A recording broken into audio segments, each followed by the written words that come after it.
الشيطان الرجيم بسم الله الرحمن الرحيم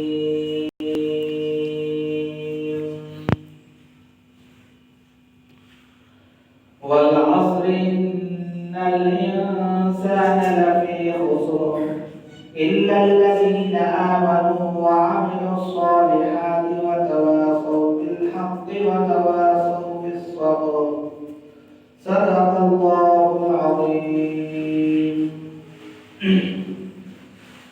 محترم بزرگوں اور دوستوں، دینی اور ایمانی بھائیوں، اللہ رب العزت کا شکر ہے، اس کا کرم ہے کہ اس نے اپنی بارگاہ میں آنے کی توفیق عطا فرمائی اور نماز عشاء کے ساتھ ساتھ درس قرآن میں بیٹھنے کی توفیق دی۔ آج آپ کے سامنے درس قرآن میں جو سورت تلاوت کی گئی ہے وہ سورۃ العصر ہے۔ سورۃ العصر مکی سورت ہے۔ سب سے پہلے اس کا ترجمہ آپ کے سامنے پیش کیا جا رہا ہے اور پھر اس کی تفسیر پیش کی جائے گی۔ تو شروعات ہے والعصر، اللہ رب العزت کہہ رہے ہیں کہ زمانے کی قسم، ان الانسان لفی خسر، بلا شبہ انسان خسارے میں ہے، الا الذین آمنوا وعملوا الصالحات، سوائے ان لوگوں کے جو ایمان لے کر آئے اور عمل صالح کیے، نیک کام کیے، وتواصوا بالحق وتواصوا بالصبر، اور آپس میں ایک دوسرے کو حق کی وصیت کرتے رہے، تلقین کرتے رہے اور ایک دوسرے کو صبر کی تاکید کرتے رہے۔ یہ سورت کا ترجمہ تھا۔ اس سورت کا شان نزول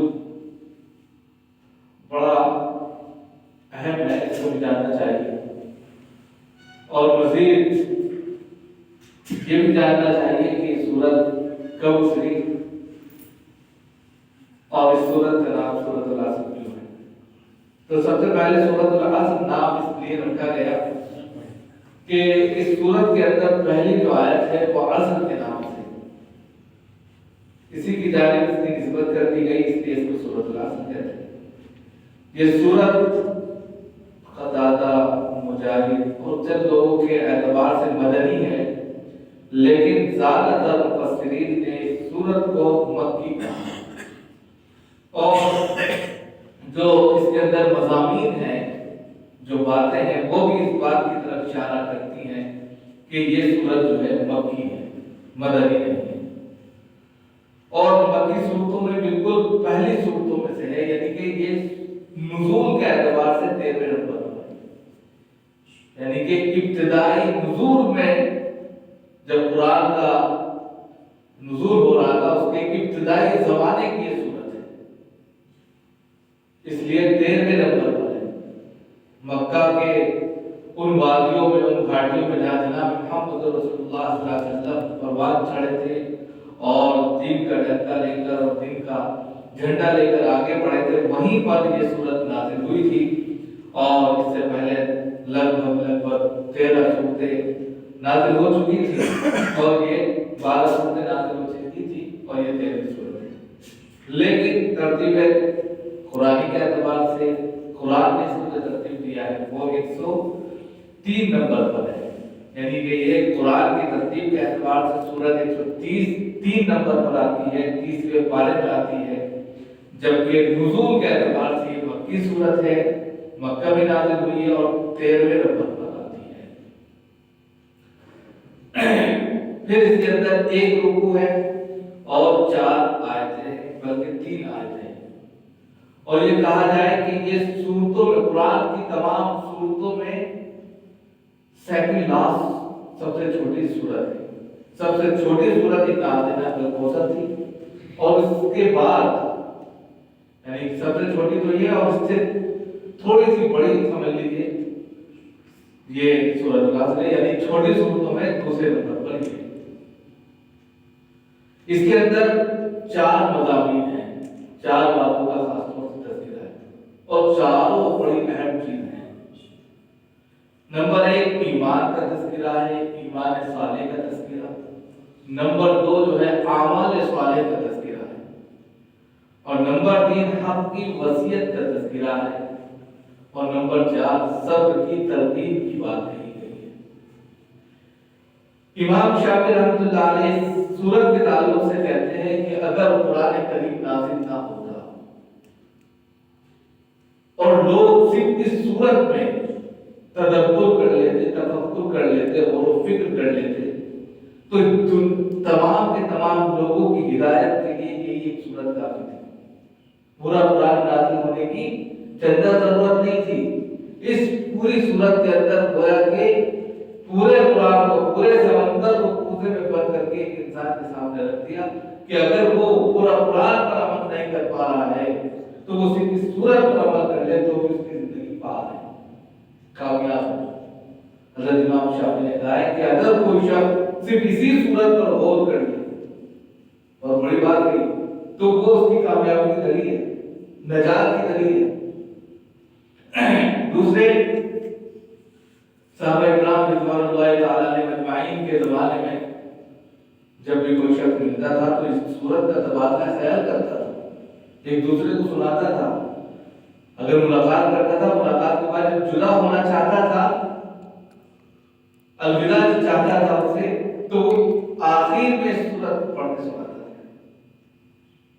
کہ اب ہمارا جو عمل ہوگا، جو ہماری اگلی ایکٹیویٹی ہوگی، انہی 4 کاموں پر ہوگی، تبھی ہمیں کامیابی ملے گی۔ اس لیے انہوں نے اس کو ایک کلمہ بنا لیا تھا، ایک کہہ سکتے ہیں کہ تقیہ کلام بنا لیا تھا کہ جب بھی وہ جدا ہوتے تھے ملنے کے بعد میں لاسٹ میں جیسے السلام علیکم آپ کہتے ہیں تو سلام کے ساتھ وہ اس سورت کو بھی پڑھتے ہیں تاکہ ہر انسان کے ذہن میں مضامین محفوظ رہیں۔ ایمان اللہ کو رکھنا ہے، نیک کام کرتے رہنا ہے، عقائد پر حق کی وصیت کرتے رہنا ہے، اور اگر آزمائش آ گئے تو اس کو صبر کرنا ہے۔ بتائیے زندگی میں یہی 4 کام ہے، انسان کی زندگی میں یہی 4 کام لگے گا۔ تو یہ تو اس کے مین مرکزی مضمون ہے۔ اب تفسیر کی نظر سے دیکھیں کہ اس میں کتنا اہم مقام چھپا ہوا ہے۔ تو دراصل بات یہ ہے کہ اس کا شان نزول سمجھیے پہلے، تب اس کی تفسیر کرتے ہیں۔ شان نزول یہ ہے اس کا کہ ابن اسید نام کے ایک شخص ہے جن کی کنیت ابو الاسدین ہے۔ ابن اسید نام ہے، ان کی کنیت کیا ہے؟ ابو الاسدین۔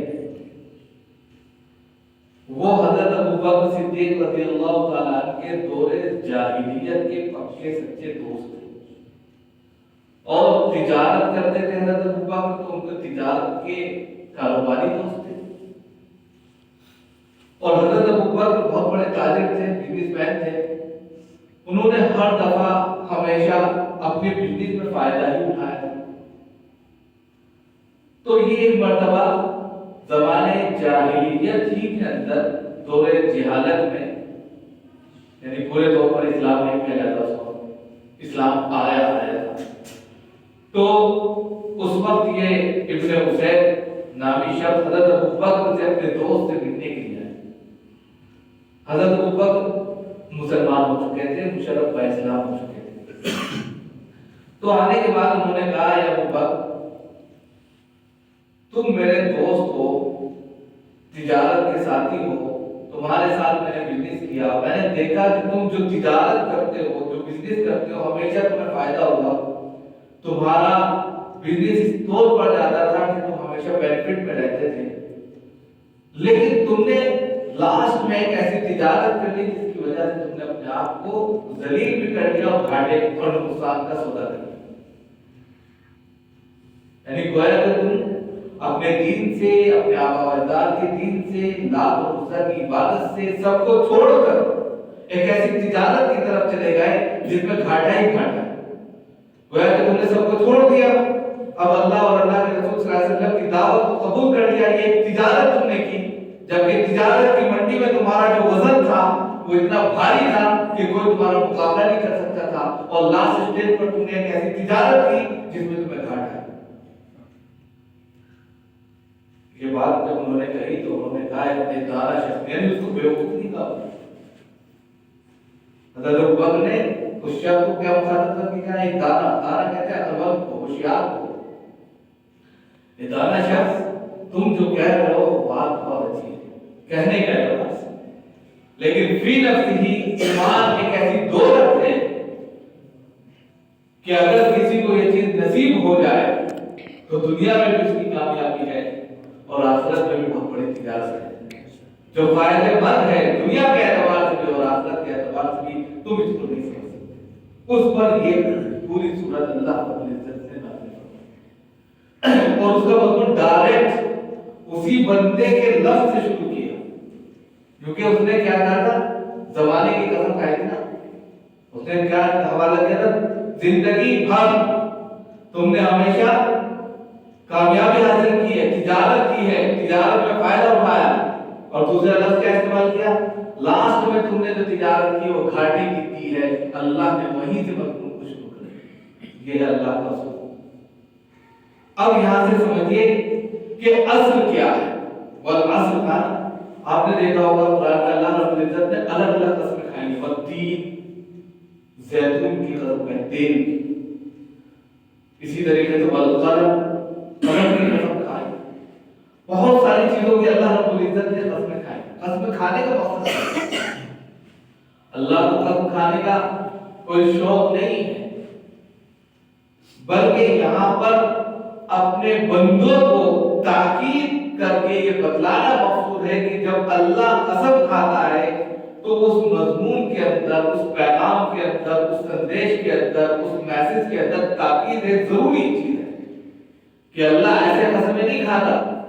قسم اگر کھا رہا ہے تو جان لو کہ یہ چیز بہت ضروری ہے اور اللہ کے نزدیک اس کا مقام اور مرتبہ بہت بلند ہے اور بہت سخت ہے. تو اسی لیے اللہ رب العزت نے اسی چیز کی قسم کھائی، والعصر. اب اصل کو سمجھیے. اصل کے بہت سارے معنی ہیں. اصل کا اصل معنی جو آتا ہے نچوڑنا. یہ ترقی کرتے ہوئے یہی لفظ زمانے کو چلا گیا. یعنی کہ اگر آپ ڈکشنری میں آپ دیکھیں گے اس کے معنی تو نچوڑنے کے آگے زمانہ آگے، یعنی کہ پھر اس کا دوسرا سیکنڈ معنی کیا لیا گیا؟ زمانے کے، وقت کے، ٹائمنگ کے. تو کیا ہوتا ہے انسان جیسے جیسے وقت گزارتا ہے ویسے ویسے اس کے تجربات، حادثات، مشکلات، پریشانیاں اس کو نچوڑ کے رکھتے ہیں. یہ زمانہ. اسی لیے دوسرا معنی کیا دیتی ہے اس کا؟ زمانہ. تیسرا معنی اس کا جو لیا ہے عصر کا وقت. چوتھا معنی اس کا لیا ہے عصر کی نماز کا وقت. کیا ہوتا ہے؟ دن کا جو تتمہ ہوتا ہے، دن کی عبادت کا خلاصہ. حافظو والصلاۃ والصلاۃ الوسطی. وسطی سے کون مراد ہے؟ یہاں پر قرآن کو خود کہہ رہا ہے عصر کی نماز مراد ہے. دن کی عبادتوں میں عصر جو ہے لاسٹ سٹیج پر آتی ہے. گویا کہ اب یہاں سے انسان یا عبادت یا تمام چیزوں کا زوال شروع ہوتا ہے. تو اللہ رب العزت نے ہر اعتبار سے زمانے کی قسم اس لیے کھائی کہ انسان اس وقت جو صبح سے محنت مشقت کرتا ہے عصر تک نڈھال ہو جاتا ہے یا اسی طرح عبادت کرتا ہے تو عبادت میں عصر کا وقت شباب کا ہوتا ہے جس میں منڈی پورے تازگی پر ہوتی ہے، اس کی بھی قسم کھا لی. پھر اسی کے ساتھ ساتھ انسان کا جو سرمایہ ہے جو آخری، اس کے مفسرین نے معنی لیے ہیں زمانے کی. اور زمانہ کیا ہے اس کو ہم بتا رہے ہیں کہ زمانہ یہ ہے کہ انسان کی زندگی دنوں پر، گھنٹوں پر، مہینوں پر، سال پر مشتمل ہوتی ہے. اور انسان کی زندگی کا یہی سب سے بڑا سرمایہ ہے. کوئی 4 گھنٹے جی رہا ہے، جو کوئی 1 سال جی رہا ہے، کوئی 2 سال جی رہا ہے، زیادہ سے زیادہ 70 سال، 80 سال، 100 سال. یہ انسان کی زندگی کا کیا ہے؟ سب سے بڑا سرمایہ ہے. اسی کو کیا کہتے ہیں؟ زمانہ. اسی کو کیا بولتے ہیں؟ زمانہ. انسان کی زندگی کا سب سے بڑا سرمایہ اس کی زندگی وہ زمانہ ہے جس میں وہ جی رہا ہے. لہذا اسی کی قسم کھا لی کہ جس سرمایہ پر تمہیں غرور ہے، جس زندگی پر تمہیں ناز ہے، جس پر تمہارا دار و مدار ہے کہ ہم زندہ ہیں، کچھ بھی کر سکتے ہیں، جو سرمایہ ہے وہی تمہارا جو ہے اس میں جا رہا ہے۔ ان الانسان لفی خسر، انسان بلا شبہ گھاٹے میں، خسارے میں۔ اب یہاں سے بتایا، کیوں بتایا آپ اسے گھاٹے میں؟ کہ انسان برابر جیسے جیسے بچہ پیدا ہوا، 70 سال کی اس کی عمر، مثال کے طور پر سرمایہ 70 سال کا لگ گیا، زمانہ 70 سال کا، الا اجل مسمى، ہر شخص جو ہے ایک متعینہ مدت تک اس دھرتی پر رہنے کے لیے آیا ہے۔ اب اس کو 60 سال، 70 سال، 80 سال، 100 سال کی اگر عمر دی ہے، یہ اس کی زندگی کا کیا ہے؟ سرمایہ ہے۔ ہر انسان اس سرمایہ کو ہر ایک لمحہ کم کر رہا ہے۔ جب وہ کم کر رہا ہے تو بتائیے یہ سب سے بڑا خسارہ ہے کہ نہیں؟ ایک انسان ہیپی برتھ ڈے مناتا ہے، خوشی کے ناچ گانے گاتا ہے، ارے زندگی آپ 1 سال کم ہو گئی، آپ کو 70 سال کی زندگی ملی، 1 سال کم ہو گئی۔ اب ہر دن اس کی زندگی کم ہو رہی۔ تجارت میں کیا ہوتا ہے؟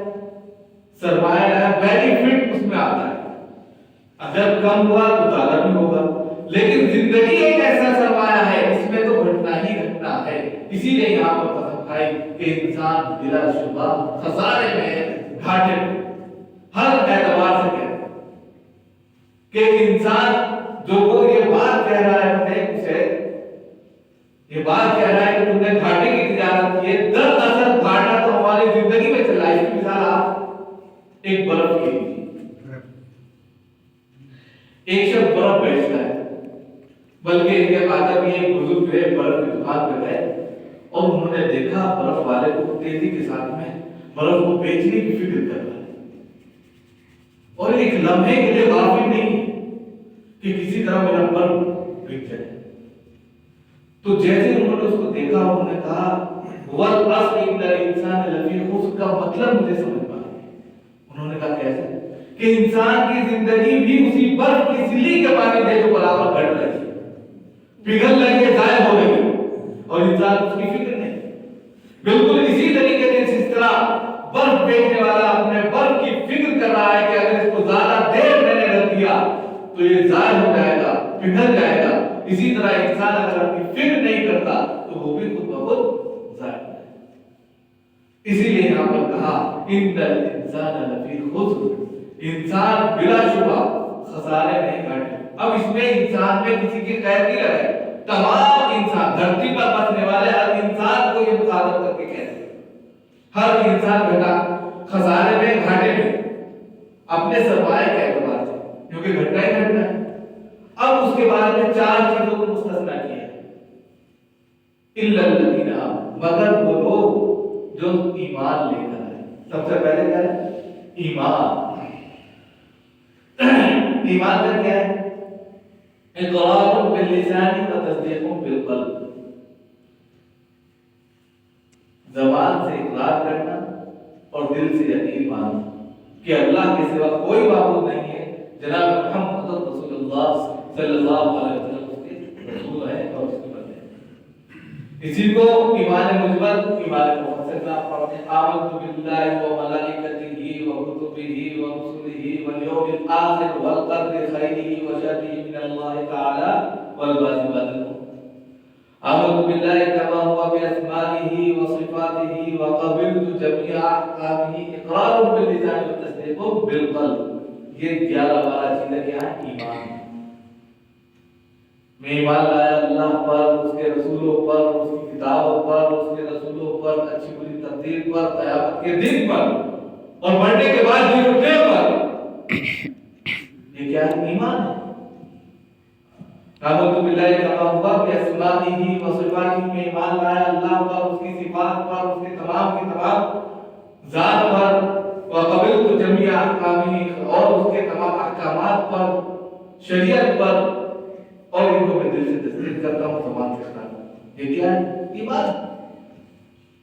اگر کوئی شخص ان چیزوں کا اقرار نہیں کرتا، لاسٹ میں اقرار باللسان و تصدیق بالقلب لایا گیا ہے کہ پہلے جو ریل چل رہی ہے، لاسٹ میں اپنی زبان اور دل سے یقین اب یہاں پر دو چیزیں ہو جاتی ہیں، اس کو بھی سمجھ،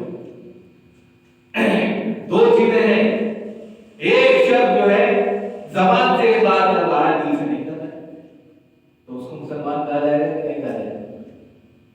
ایک بار حضرت اسامہ بن زید رضی اللہ تعالیٰ ایک مارکے میں گئے اور ایک کافر کو لگا کہ وہ مجھے مار دیں گے، تو انہوں نے اٹھایا، وہ کافر جو تھا اس نے کہا لا الہ الا اللہ محمد رسول اللہ، تو انہوں نے سوچا کہ یہ ڈر کے بارے یعنی کہ موت کی ڈر کی وجہ سے کلمہ پڑھ رہا ہے، تو انہوں نے گردن تب بھی اڑا دی، لیکن دل میں بے چینی ہو گئی۔ صحابہ اکرام کی ایک سب سے اچھی عادت یہ تھی کہ ذرا سا دل اڑتا تھا فوراً آپ صلی اللہ علیہ وسلم سے پوچھ لیا کرتے تھے۔ آج ہماری یہ کمزوری ہے کہ ہمارے دل میں اگر کوئی بات آتی ہے ہم پوچھتے نہیں ہیں، بلکہ ہم کیا کرتے اپنے آپ میں اس کی کھچڑی بنانے لگتے۔ کھچڑی نہیں بنانی چاہیے، پوچھ لینا چاہیے، پوچھنے میں شرم نہیں ہونی چاہیے۔ حضرت اسامہ بن زید آپ صلی اللہ علیہ وسلم کی بات ہے، اللہ کے رسول صلی اللہ علیہ وسلم معاملہ یہ تھا کہ کافر میرے مقابلے پر آ گیا اور لاسٹ اسٹیج تھا کہ وہ مارنے والا تھا، اس نے کلمہ پڑھ دیا، لیکن مجھے پتا تھا کہ اس نے کلمہ نہیں پڑھا ہے، موت سے بچنے کے لیے پڑھا۔